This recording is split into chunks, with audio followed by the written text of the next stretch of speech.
Hello, hello. Much better. The floor Okay. is yours. Thank you, everybody. Very glad to be here. I just flew from Beijing to come here, so it's been quite a big trip, and really glad to have a chance to present here today. So without further ado, let's start. So today's topic will be about successes and failure about blockchain games in general. A lot of recently, a lot of people feel like this is not sustainable. This is something that it's not going to work, or the people question me like, is it even make sense to continue with it? And we will trying to figure out what was bad, what is good, or what can we do to make it even better. So here, let me first introduce myself a little bit. So, yeah, I'm Polish. I was born in Poland. I was born in Szczecin, but most of my life I wasn't living in Poland. So my Polish is a little bit rusty. I'm still trying to get better at it. Most of the time I live in China, in Taiwan, in US, all over the place. And if you consider who I am, what kind of person I am expert in Asian markets. All my partners are like Tencent, like NetEase, FunPlus, all those big companies in China. So as you notice here, I am coming from the traditional gaming industry.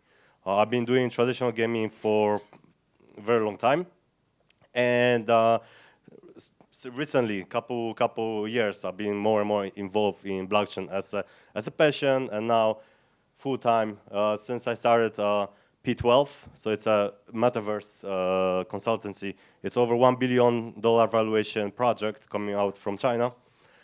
And now I'm joining Reality NFT and Railway, which I will introduce in a while. Previously, I also been head of Samsung Galaxy globally. So if you have any Samsung phone, you have the store. So I was head of this platform. I was in the company called Wanda. Wanda is very big Chinese company focused on entertainment. 300,000 people living there, working there. Yeah, also living there. They live and work in the same place. And if you know, for example, AMC Theaters or Lion Gaze or all the big movie studios like Batman movies or Warcraft movie, they all made those.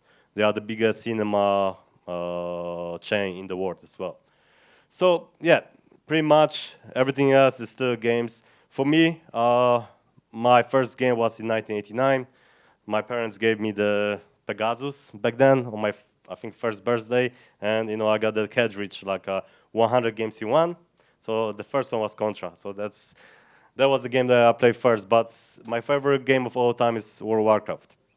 And I will go back to the World of Warcraft. I want to give example how I see the future vision of blockchain games. And I'm not sure if you played that game, but if not, I will talk maybe about Counter-Strike or Diablo, but I will refer to those traditional games to give an example how we can move forward with the blockchain games.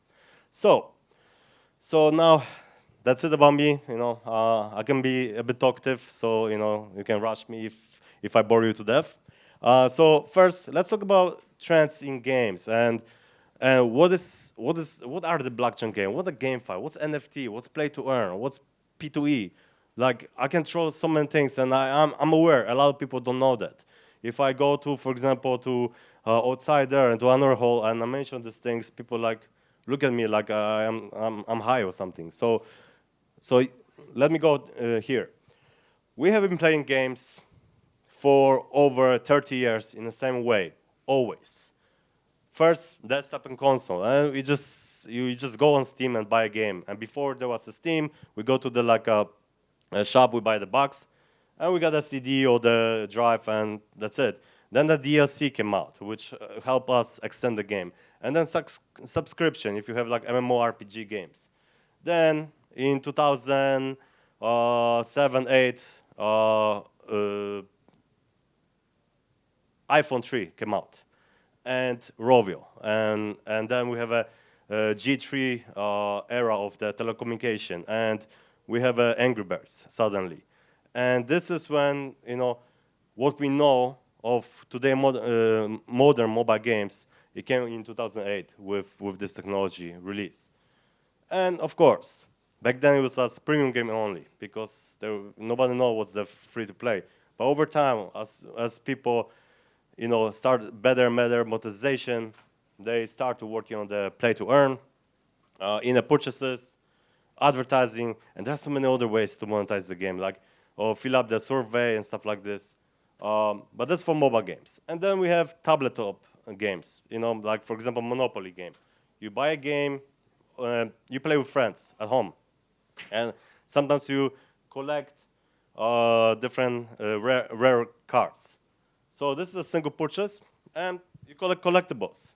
So different type of games, PC, console, mobile, tabletop, but they all share the same. We've been playing the games for the nearly 30 years in the same way. So GameFi pretty much flips the existing model upside down. Now basically, players are under control of the game, not the server. Imagine that, like I mentioned, I'm playing World of Warcraft. I've been playing the game for 17 years since the beginning. And what's happened when the Blizzard shut down the server? Well, I don't play the game anymore. Everything I been doing in the game, it's lost. So the publisher has a full control over my gaming assets. So I just end up, I'll be grumpy and I'll be probably a little bit depressed, and then find another game to play. But with GameFi, you actually own the asset. You actually own the part of the game. The game belongs to you, not to the publisher. So even if the publisher shut down the game, it's okay. You can still play it. You still own the things. Yeah, but so what? What's the big deal? So I own the NFT. I own the sword. What's the big deal? What is there for me? Well, it becomes an investment. The game becomes an investment. It becomes something like, you own it. It's part of your assets. And imagine, like I can give you a good example. We think of investment as I go outside and buy a house. And sure, I buy a house, and maybe I buy a car, and I buy different assets, right? But maybe we're spending like 30 or 40% of our times inside the digital world. Why don't we own assets inside the digital world, right? Like, why people are still not thinking like, this is something that I want to grow? And I know we are still too early to get there, but with having this kind of assets ownership, single purchases, subscription, and in-app purchase could become obsolete. You don't need them anymore. You don't need to purchase stuff because you can make stuff in the game. You can create, and you can trade to other players. So how the economy becomes different? It becomes, instead of one direction flow of you as a user spending money, for example, in a purchase, $10, this money goes to the developer. But in this, you have two direction system. You create the NFT, and for example, you trade to others. And the money goes to another user and trade back. So how the developer make money? Well, transactions, the fees. That's how the developer, so it's different concept. It's just different monetization. And player owns the NFT. Now, let me go back to the World of Warcraft example. So how would I combine this? Well, imagine like I'm playing I'm going to the dungeon and I'm killing the boss. And I'm paying the $15 a month just to play the game, just to have fun. I really like the game. I'm like, I call like 25 of my friends and we go to the raid and we kill the boss and stuff drops. What if you have like 0.1% chance that NFT drops instead of the normal product? Would that affect the economy? Of course not. Why? It's been for over 10 years. We don't call that NFT, but if you play Counter-Strike, and sometimes people get skins, and people go trade the skins, right? It's like NFT, but it's not. So you tell me like if it's this concept is acceptable and it works, why in the blockchain game it doesn't? Because with the Counter-Strike example, people go play the game for the main reason because they want to have fun. They want to enjoy the game experience. And previously, especially the past 12 months, people usually play blockchain game because they want to earn money. But that's a bad attitude from the developer. Your job as a developer is not to focus on play to earn aspect. It's focus of play to enjoy. And the earn is just a bonus to the players. And if you connect that play to enjoy, have fun, and if you connect these two words of Web 2 and Web 3 environment, you will get sustainability. So let's talk about NFT. Some of you might not know what NFT is. So it's simply non-fungible token. It's something unique on the blockchain. It's like a code. And it could be artwork. It could be first message on the Twitter. It was sold for like a couple million and then dropped to like a couple thousand because nobody wanted to rebuy it. It could be a meme. It could be an in-game item and a skill, anything like that. So what's the point of owning NFT? Well, there are two types of NFT I can think of. Like there are more, but for the general concept, one is the art. You know, like you buy art to show off. Like, why do you own the digital art? Because I can. Because I can afford. Why not? I have money. This is, and of course people will flip it to make money, but the idea is that because I can, because very few can own the art. What interesting for me is the games. You know, the gaming NFT. Because when I play the game, and I enjoy playing the game, and over time I can generate some revenue, some value, that's great. That's additional bonus. So before I'm going to explain more in detail what the NFT, because I have some examples, I just want to two different concepts. DeFi. So DeFi is the decentralized finance, and GameFi is basically gamified decentralized finance, right? We call it DEPs, and sometimes it's called like play to earn, a marriage between gaming and blockchain. And keep in mind, because I will sometimes put example. Previously, when we have some examples of some games that collapse, a lot of them, they did think only of the finance part. So they, you know, like if you put your money in the bank and you have 5% interest, so okay, you can expect 5% interest. They did something similar, but every time you go, instead of going to the bank, you go to the game and click every time. And then it makes you feel like you are playing the game earning, but it's the same thing. It's a finance. It's on the very high interest, high risk, high reward. And the metaverse, it's something big recently. Since Facebook announced Meta, is basically we are going to the part that we become more and more involved virtually. So eventually, I don't know, a couple years from now, most of maybe those events will be, you know, in the digital world when everybody will just wearing the headset. Like I know in Europe right now is everything open up, but I just came back from Beijing and everybody is like quarantined for weeks, months. And we are really living in the digital world. We are really having those meetings.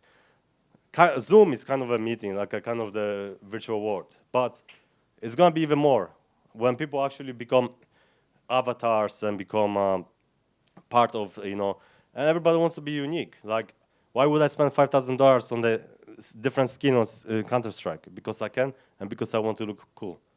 You know, nothing else. It just makes me feel happy. So, I have 7 games. Let's see. Yeah, I have time. I have 7 games I want to show you, and I will point some problems that they had. So first is Axie Infinity. Everybody knows Axie Infinity. It was one of the first, not the first one, but one of the first that got big success. So those are the NFTs, those little guys. And to play the game, you need 3 different NFTs.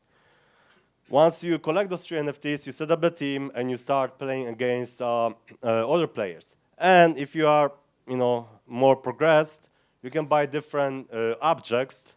For example, like a bed or like a stand. They will give you passive boost to your Axies, those 3 different NFTs. And to do that, you're just playing, it's a card game, you play against other players, or you play against a computer, PvE or PvP. If you win, you get something called love potion, small love potion. if you lose, you get nothing. You're just losing the opportunity.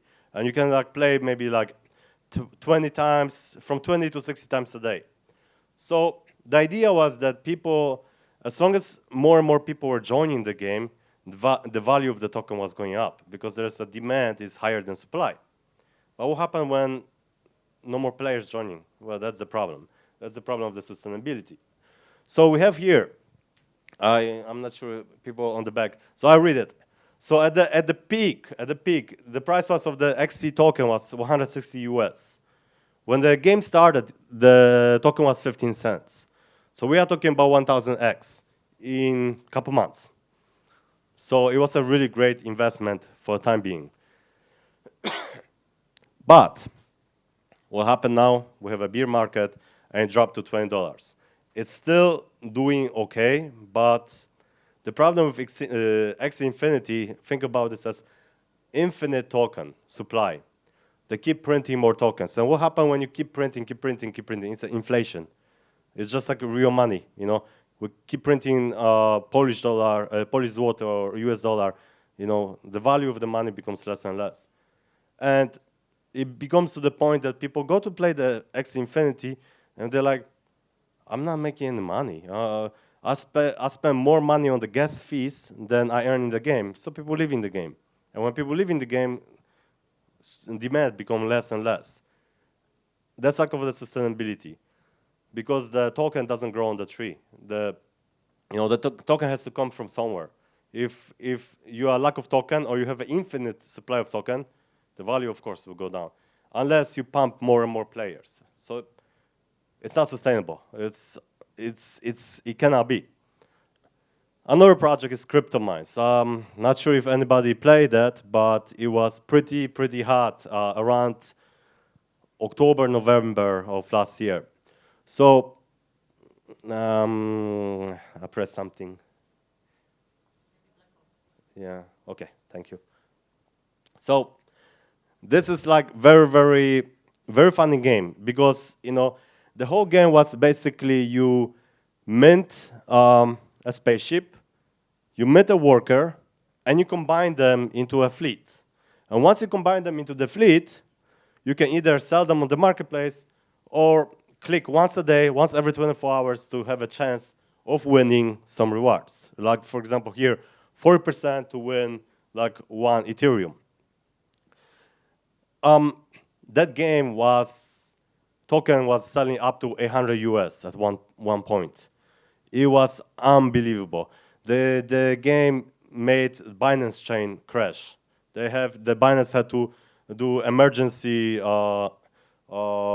upgrades to the chain because it couldn't handle. The whole chain every single day was frozen. Like I couldn't even transfer money from my Binance account to another Binance account because of this game. And all these assets, believe it or not, they are from Unity Asset Store. It cost them $25 US to create the art for this game. And it's just a clicker game. You really click once a day. They make it look cool. So here, we go all the way to 800. At the time of my picture taking, it was 600. It went all the way to 800, and then it crashed. It crashed all the way right now, currently trading around 20 cents. What happened here? Lack of tokens. What happened when you run out of the tokens? But what's the point of people playing this game? There's nothing to play. There's just clicking once a day and earning money. So the full focus on this project was earn the money, nothing else. Not sustainable. And the token did run out. At one point, there were like 300,000 players playing, clicking every single day, crashing the system. And then that's what happened. Like it happened from here, from around September 15 all the way to December, keep growing and then just crash in one day. It was really ugly. I was in the Discord at the time watching that. So the developers came back and said, okay, sorry guys, it happened, we didn't prepare well. So we want to make a Cryptomines reborn. And we want to focus 100% on sustainability. Sustainability is the key for our project. We want that sustainability. We want this game to last forever. Okay, no, it didn't. Same thing. I mean, people like, I mean, okay, the token was released at 32.8 US. The game was released here. So by the time the game released, nobody even cared anymore. It just, people feel like the developer is just a cheater. They're not really a cheater, but just they come from the field that they come from the finance field, and that's the problem with the blockchain games. A lot of developers are not game developers. They are finance developers who want to gamify their financial experience, and that's where I see a big problem. So now we are looking for the real game designers to actually create the unique experiences for the developers to actually go there and make something unique, something really exciting for people to play. So eventually, blockchain game, it's not about earning tokens. It's just a bonus. It's about playing the games. Imagine you have a game like PUBG Mobile or Fortnite, and you're earning token. Well, 9 years ago, Diablo 3 came out. And I don't know how many of you play Diablo, but what was there at the beginning of the game? There was an auction house. And if you play some monster, you can actually get a sword and sell that on the marketplace. And you could actually take the money on the PayPal and cash out. And you could make money. And it fell miserably. Why did it fail? It's not because of the auction house. People think the auction house killed the Diablo 3, but it wasn't. It was the game design issue, because they designed the way so that when normal player wants to play for fun, they play the game, but they couldn't get any drops. They couldn't get any legendary weapon, or they couldn't. They have to go to spend money to do it. And that wasn't fun. So the marketplace wasn't the issue. The issue was that the game design was focusing too much on making money and too little on playing aspect.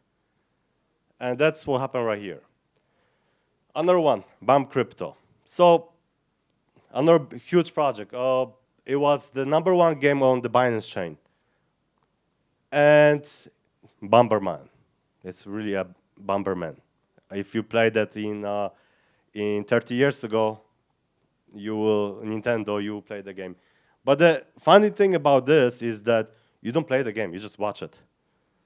It's so sad. Your job is to mint those NFTs, so you're spending like 10 coins to get one, for a chance to get like legendary or rare, or the higher chance, the faster they move around the map, and you just watch them killing the bomb. And whenever you kill the loot chest, like here, you earn some tokens. All right, so what's happened here? It was doing really, really well, actually. For a long time, it was going to 8.11 US. If the fully diluted market cap was 800 million US. For game like this, for game like this, we have a fully diluted market cap of 800 US dollars. Those guys are from Vietnam. Well, I don't have information here, but if you notice what I put here, 3 cents right now, the token. From 8 US dollar to 3 cents. What's happened? Again, token run out. And once the token run out, what's the point of playing this game? There's no fun in it. So let's refresh it again, because I'm gonna say it over and over. The tokens don't grow on the trees. We need to make the sustainable environment for it to happen. Sandbox. So Sandbox, it's one of the very first metaverse, like true metaverse project on the blockchain. I've been working with Animoca before Animoca owned them. They bought them, but I've been working with those guys before they were on the blockchain. Like in 2017, I was helping them publish on the Samsung Galaxy Store. So they are actually the true game developers. They are actually coming from the mobile industry, and now they are changing the games into blockchain. So they have a bit more success. In the game, everything can be NFT. Everything from like different characters, to ice cream, to some billboards, to houses. Anything can be tradable. So anything you develop in the game, it is NFT. So I like to do comparison between Sandbox and Minecraft because they look kind of the same, you know, like not really, but they look kind of blocky and stuff like this. So Sandbox active players is 30,000 people, only 30,000. Minecraft active players is 140 million, so hard to compare. But the valuation of the Minecraft is 1.7 billion. Fully diluted market cap of Sandbox is 20 billion. And if we're talking about the market cap of today, it's 1.6 billion. So this small game of 30,000 people have a market cap of the Minecraft valuation. That's insane. That's like hard to explain it. But look what happened here. The game was trading at the $8, and now we have a really bad bear market. Like everything is going down right now. But the game is managing to stay afloat. $1.33 for token. It's not bad since they released the game at 0.36 cents. So they are still like doing quite well. And they will, because this model is more sustainable. They don't give away tokens. They let player to create, and the people trade NFTs instead. And the tokens are used only for buying and selling those NFT. That's a sustainable model. It's not like play to earn. It's play to enjoy. Unfortunately, not much to do in the Sandbox yet. So the R&D team is too small. This is one of the biggest problems that the Sandbox team needs to solve. Because if you want to create a metaverse, you need to create a fully user-generated content editor. And there are too few people creating content. So if you go inside the game and have nothing to do inside the metaverse, well, it's not going to work. So that's a small risk, but they are doing fine at this moment. Now we have a Steam game. So you can go on the Steam and go wishlist. It's called Minerbo Alice. And it's invested by Binance, so they have a good backing. And they are actually game developers who are making a game, a Steam game. Like it's basically a farming game. But the quality is still not as good as you expect from the game development. It's okay, but currently it's trading at $2.63 with a market cap of around 600 million US. Steam game, 600 million US market cap. That's mind-blowing. Like, if any of you right now never been doing blockchain game, but right now you're like doing mobile game that have only 5,000 installs on Google Play, well, guess what?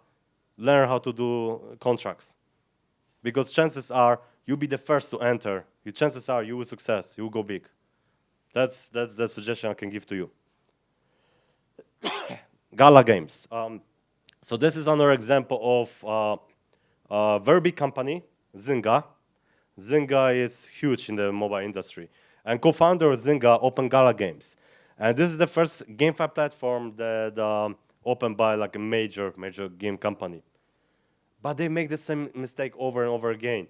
Focus on play to earn, lack of sustainability, token crashed. It's, I think right now trading for like 9 cents.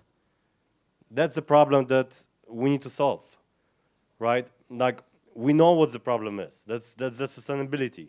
How do we solve it? Well, we will solve it, and I'll give you an example. And for that, you need to think about, like, first, are the games are going to stay? Like, are the GameFi projects going to be here? And the short answer is yes, of course. You know, as long as there's a potential to earn very big amount of money, there will always be people who will try to create the content. And there's always going to be a demand for that content. So there's a short answer. But the long answer lies somewhere else. As I mentioned, first to enter. If you are making a strategy game right now, if you are making city building, you know, RPG, MMO, SLG, any type of FPS, if you enter now, even if your game is not good, even if you know your game is not good, you probably have a good chance to success. It's like 15 years ago when you were making first mobile games. You know, those mobile games, you know, like Candy Crush, at that time it wasn't a good game, but it was the first. And eventually it became good game because they had the funds to make it better. But if you remember, you playing those games back in the day, you played them because you had nothing else to play. That's a big opportunity for all the game developers. Just put your feet up there because there's a big opportunity that you can actually strike it big. Secondly, initial investment is still quite low. Like I gave you example of the Cryptomines, really, Unity assets, $25 for the whole pack. 4 guys from Venezuela. It was at one point it was 6 billion valuation. In one day from 6 billion become like 5 million. Like that will happen. But that's sustainability issue. That's not issue with the blockchain itself. It's the issue with how they create the contract. So that's something that you need to learn if you're developing the game. Development cost is also quite low for now. It won't be that later. Right now, a lot of big companies, they trying to move into the blockchain. They're like Ubisoft is saying, okay, we want to have our own NFTs. Tencent is trying to make their own metaverse. Zynga just mentioned they are entering. There are a lot of big companies that are trying to enter blockchain, but they're really slow. And even if they go in, you can be before them, grab the opportunity. Because what's happened then, those big companies, they're just going to probably trying to acquire you or something like that. Because that's how the big company work. The big company, they have so much issues, day-to-day projects that they cannot even, just go to look at their hiring page. Every company hiring 200 people because they cannot finish the current projects. And you expect them to start something new? It's not going to happen. So they're going to be too slow. And usually it is like this, whenever there's a new genre, new amazing game, it doesn't come from the big company. It always usually come from a small company, that eventually get bought out. Like for example, Supercell came out with couple amazing concepts that back then it wasn't unheard of, and eventually Tencent bought them for $9.7 billion.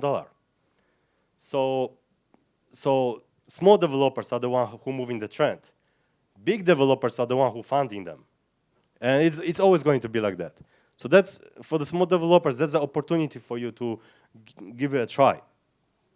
Lastly, and this is more like a small warning, token prices will always fluctuate. You can be actually a billionaire tomorrow, and you can be broke the next day. But that's, again, you need to learn how to do it sustainable. Otherwise, it's just doing something without any research that doesn't make any sense. Are we doing this for fun? Of course not. We are doing this to provide jobs, to provide some future for our families, for our co-workers. We're trying to make something unique, something passionate. And without doing proper research and study, well, you're not going to go far. So this is actually on you. Like we always say, we tell some users, buy those tokens, but you do your own research. Yeah. But then we have to say the same thing for the developers. Do your own research as the developers, because we have the moral responsibility, to make those projects successful. So we don't lose the brand power. Imagine like Tencent suddenly go create a game, and blockchain game, and they, after 3 days, they bankrupt, and a lot of people lose money. Well, the Tencent will be in a lot of trouble. The PR will just be destroyed. The whole brand will be destroyed. You cannot afford that. You need to do research. So, is the P2E too risky right now? Well, simple P2E, as I mentioned, play to earn. It's just GameFi finance at this stage. I play the game to earn money. Not so much fun for the gamer, is it? So if those are just GameFi staking of your funds, what's the point of me of playing the game? I just go to Binance and buy some I don't know, Ethereum versus ADA, stake them and get my 20% ROI per year, safe. It's just because people want to play games. They feel attracted to. It's a dopamine effect. It's like every time I see, you won. Oh, you success. It makes you feel good. People want to play games. And the good thing is that the biggest game, X Infinity, at the peak, it only had 2 million players. The gaming industry have 3 billion players. There's so much space to grow. Like 1,000 times, 1,500 times to grow, to get to the every player to be confident. And when we're talking about big numbers, when we're talking about like going big, you don't want to go like, oh, I want to get a 100% of market share. No, you go for 1%. 1% market share and you become really rich. 3 billion, that's 30 million people. Well, the top game is 2 million, so that's like 15 times higher than the top game right now.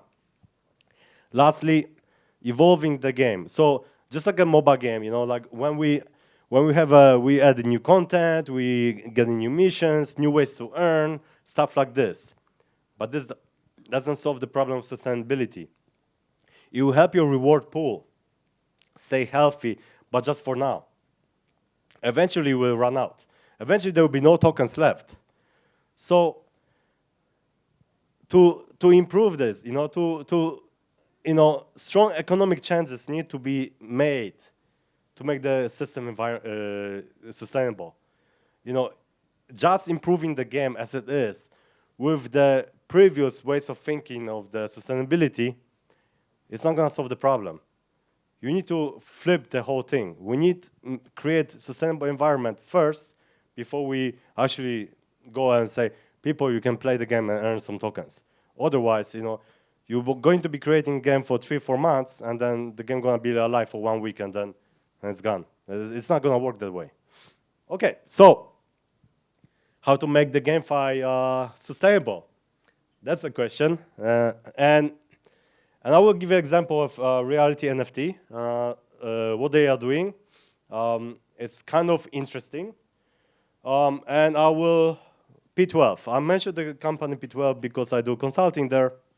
So it's a platform. It's a gaming platform that, it's like a Google Play. They're creating Google Play type of platform where Web2 users, the normal players, they can go and play games. It's like a like a Roblox. But some people will also have Web3 games inside. So they are creating an ecosystem where Web2 and Web3 people coexist together. So play to invest or just investors, they don't worry that the tokens will be run out, because there will always be people who just go to play the game for fun. They focus on the fun first. So they're creating the ecosystem for people to enjoy the game. And those people who want to invest in the game, well, they got a reward. And that's very similar to what Reality NFT do. So for the Reality NFT, what they're doing right now is basically, they have a mobile game called Landlord Go. And based on this game, if people, playing like this, it's a geolocation game. So like I can walk around the street and, for example, I like this building, I can buy the building and it's say $100 US. Okay, boom, I bought it for fun. It makes me feel happy. It makes me feel like I'm doing something good. But as someone mentioned earlier, Web2 is one direction flow of assets. That money, the $100 US, usually going to the developer only. Well, of course, the stores will take 30%. We have attribution, payments, marketing, all the stuff. Okay, developer gets 70 US. User get nothing, but user get some items in the game that have no value, but it makes them feel happy. And they're fine, okay. They're okay with that because they do it because they want to be entertained. The game is good enough for people to spend that money to have fun. But now the NFT game's coming out. And sure, if you own the NFT, you will earn some tokens. But where are the tokens coming from? From the passive income. If the Web2 users buy Eiffel Tower, the people who owned Eiffel Tower as an NFT will earn passive income. So the developer, instead of earning 70 US, they will give $30 to the NFT owner. They will share the profits. And that's very sustainable. Because you don't even need a token for that. You don't. See?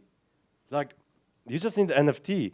Because every time I create a new game, for example, let's say that Reality have now 10 games.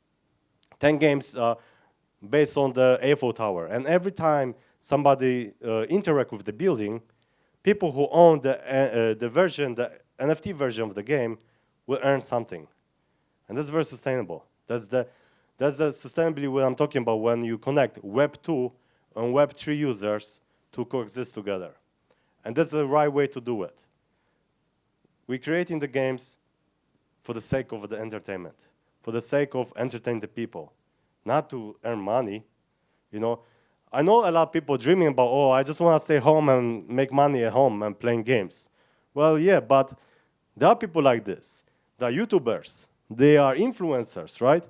But trust me, being a YouTuber influencer, it's like a full-time job.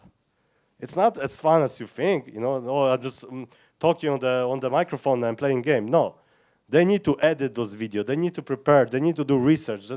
Like one video, like 1 hour video, usually takes them 16 to 20 hours to do. We don't see that on the back. We just see the fun part. But same thing with the progress that we see. Like you go on the LinkedIn and you see, oh, our company raised 100 million US dollars. That's great, congratulations. But nobody see the behind. That we've been like working our ass off for 3 years to get to that stage. Nobody see that. So when we are creating blockchain game, we need to come with this kind of mentality that it is, you know, fun first. Play is an option. Play is something that is possible. And when you do that, when you come up with this sustainable environment, people will actually appreciate it. People will actually, as a gamer investor, I'll feel like I'm not worried to put my money on this NFT because I know that 5 years from now, they will still have value. And that's the key. If I play all the previous games that I show you, I worry that, you know, if I buy NFT today, 2 weeks later, those NFTs are useless. So that's the risk. That's the risk that we need to take it. And lastly speaking, I have I'm running out of time, sorry, 3 minutes. I want to announce the project that we are working on. So we've been, I've been talking about a lot about blockchain games. And I've been talking a lot about, you know, mentality and how to get this knowledge, how to build a game, sustainable game. But a lot of people still don't know how to, you know. Even, you cannot just go Google and say how to make a sustainable game on blockchain because you can't find answers. There's a lack of information. So we are building right now, right here in Krakow, I think that will be the first European accelerator program for blockchain games. And this is the Krakow train station. We're going to rent the whole building for the blockchain. It's going to be huge. It's going to be, you know, the very first place in Europe, you know, with only blockchain potential. So what do we have here? We have a cafe and events. At the coffee shop and then lunch bar, and you will only be able to accept crypto as payments. There's a very big reason for that. We don't want tourists to go there. We don't want some average people on the street go there. We want people from the blockchain society to go and mingle, to meet new people, to get familiar with each other.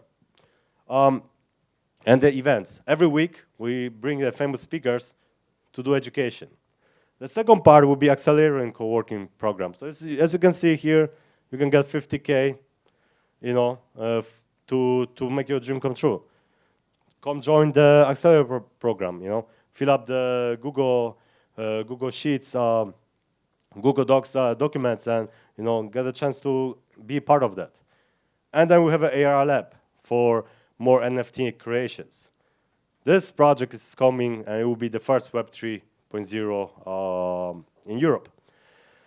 So we have a coffee, lunch, and event space, co-working, accelerator, and investment fund. So the idea is that for project, you will come up with us with the idea. We will give you the mentors. We will give you the tools. We will educate you how to do it, and we'll get you from the idea stage to seed round in the 3 months. And after 3 months, you have access to investors, you have access to opportunities to grow your project more. What you do after 3 months, it's up to you. But we will help you as Accelerator there, from zero to hero, so to speak. Railway tree, another visualization, so you can see here, like this. And actually my dream is that eventually this will be the one of many. Who said that it only have to be in Krakow? Why not in Brazil? Why not in Beijing? Why not in Singapore? Why not in Vietnam? But we're starting here right now. See how the concept works. And we want to, for me it's very passionate because I love teaching. And this is when I had the opportunity to become part of it. I wasn't even thinking. I was just like, sure, why not? This is something I want to do. And last visualization, it's going to launch around September, so it's around the corner. And the most important, knowledge.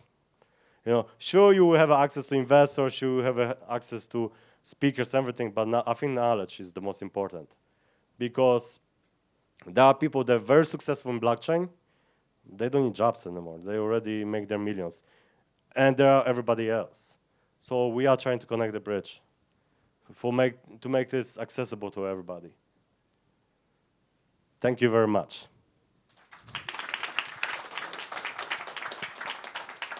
Thank you very much, Maciej. Right now we have a time for my questions. So who will start? I'm waiting for your hands. Okay, I'm going. No, we have a microphone. It will be easier. We have a lot of people. Hi, thank you for interesting the presentation, Maciej. Maybe it's not a question, but a small comment, because exactly as you mentioned, still on Sandbox is not that much thing to do. So as a small information from Polish Gamer Hash, we will be doing first 2 games. We just signed the contract, or David did, with Sandbox last week. So the things are happening also in Poland, so it's starting. And I'm happy that Maciej, you also say something about it. Oh, that's really great. I spoke with the Sandbox guys, and actually, before all they call it experiences. Before all experiences were created in-house, and like I mentioned, it was a problem for them because they lack of R&D, they lack of developers. So back in December, they outsourced the very first experience to a Chinese studio for the Christmas. And it was the most successful experience in Sandbox. And then Sandbox called me, the guy say, Maciej, can you help us to find more developers like this who can help us create more experiences? And yes, that's a good way to go for them. Because at the end of the day, user-generated content is created by the users. But we all know that users usually creating very bad content because they are not creators. They need studios like us. So this is a good way. For the developers, they're earning tokens in Sand to creating amazing experiences. And for the project, for the Sand itself, they have more and more things to do inside the universe. Because Metaverse is all about, doing as much as you want, as much as you can. There's always, for example, I want to go play a game and I just want to, go fishing, or I want to go play football. If I don't have this experience, I'm not gonna play this game. So, yeah, this is 100%. I support this. Yeah. Thank you. Who next? I'm waiting for your hands. Okay, I'm not seeing anyone. Okay, so right now is the time for a big applause for clapping. Thank